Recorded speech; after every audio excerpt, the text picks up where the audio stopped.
everything aligned so much with what I already believed in my heart. I couldn't even put it into words, such as this life being a test. Go to Mecca, and then they have to kill a cow. I wasn't one of those guys that like listened to the Quran and I started crying and I was like, this has to be from God.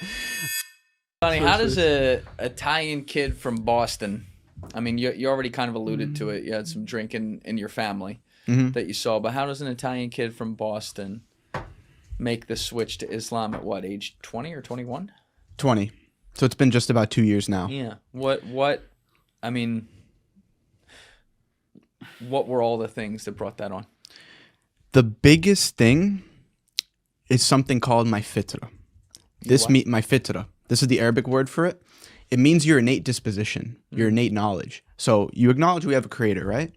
And this creator placed some things inside of you innately, knowing that murder is wrong. You don't need a book to tell you that killing someone's wrong or stealing is wrong. You feel that inside of your heart. So this is what we would refer to as our fitra, our innate disposition, right? So when receiving the message of Islam, everything aligned so much with what I already believed in my heart. I couldn't even put it into words, such as this life being a test, such as praying to God alone. I grew up Catholic, so I was taught when you lose your keys, or I lost my green Skittles once, pray to St. Anthony to find that. I never did that stuff. I didn't pray to Jesus or anything. And that's no shade to anyone that does. But me personally, when I'm trying to connect with the higher power, I always pray to God alone, right? Aspects of praying 5 times a day, waking up with the sun, going to sleep with the sun. This life being a test. I'm not sure if I already said that. But basically everything that I kept learning about Islam, it was like what I already believed, and it was just reaffirming it. And then I didn't even want to jump right into, stopping drinking and stop talking to women and this and that. Are you familiar with how you become Muslim? Do you know the process? No. You go to Mecca, and then they have to kill a cow, and then they take the blood and no. You say one sentence, bro. You could have kept that bit going. I would have followed. Hey, but how crazy is that? You would have just listened. I would have listened. You say one sentence to become a Muslim. One sentence. One sentence. Do you believe there's nothing worthy of, and this isn't a gotcha. This is not a gotcha. Do you believe there's nothing worthy of worship except our Creator? Yes. That's the most important piece. Yeah. That's the most important piece, and stick to that forever. That is the most important aspect of this entire test that we're in. And the second part of that sentence is, do you believe that the Prophet Muhammad, peace be upon him, is the final messenger from our Creator? Which you haven't looked into it. Right. So I'm not expecting you to answer that right now. But you literally just say that statement. There's nothing worthy of worship except our Creator. Say that right now if you believe it. Say it. If you die tomorrow, that could be the ticket of getting in. And I believe that the Prophet Muhammad, peace be upon him, is the final messenger. And then you're a Muslim. And then you're a Muslim. The first pillar of Islam is your testimony of faith. So I was always very logical about it. I wasn't one of those guys that listened to the Quran and I started crying and I was like, this has to be from God. Or just when I was praying, that wasn't it for me. I looked at things very analytically. Praying to nothing but your Creator. I don't know what else you would pray to. You'd pray to something God creates? That doesn't make any sense to me. Makes no sense. And then you look at the evidences for why the Prophet Muhammad, peace be upon him, is a true prophet. Firstly, you would look at, is his book actually preserved? Right? Because if he was the final messenger, but then people came and tampered with it, then how do you know what's the actual truth compared to what people tampered, cut, added? Do you get what I'm saying? Yes. So the evidences for that is that the Quran isn't even necessarily a book. It's like a recitation. There's 7-year-olds across the globe that have it memorized front to back. That's crazy, bro. As Beck was saying, we're white boys, bro. In Ramadan, bro.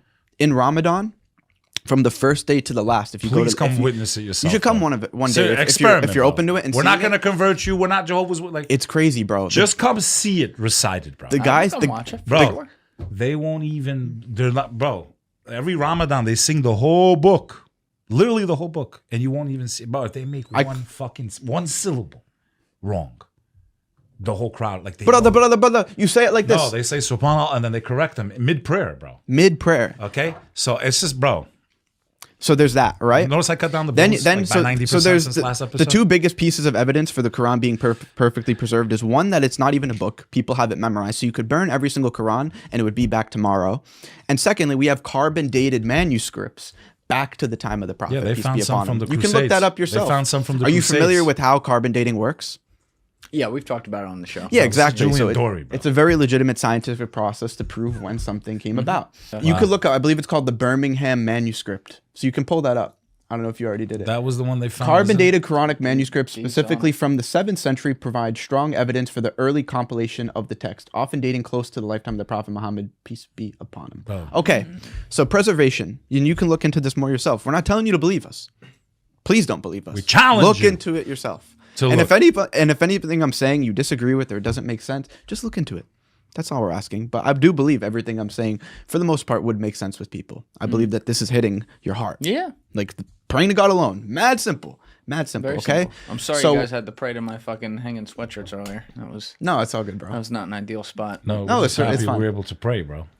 So, preservation, right? That's one evidence or one piece that you would look for this your second part of the testimony of faith. Is the Prophet Muhammad the final messenger or not, right? Next, you would look at what are the evidences for him being a prophet. So, this is a man in the desert that couldn't read or write, and he came claiming to receive revelation from God, the Holy Quran, and in that book, bro, there are historical predictions, things that his time, 3 to 9 years ahead of time, in the decades, in the centuries, and even things that are still coming true today, right? There's scientific miracles in the Quran that a man simply could not have known. Only our Creator could have known. There's numerical miracles. You can pull these all up. Look up scientific miracles, numerical miracles, historical miracles of the Quran.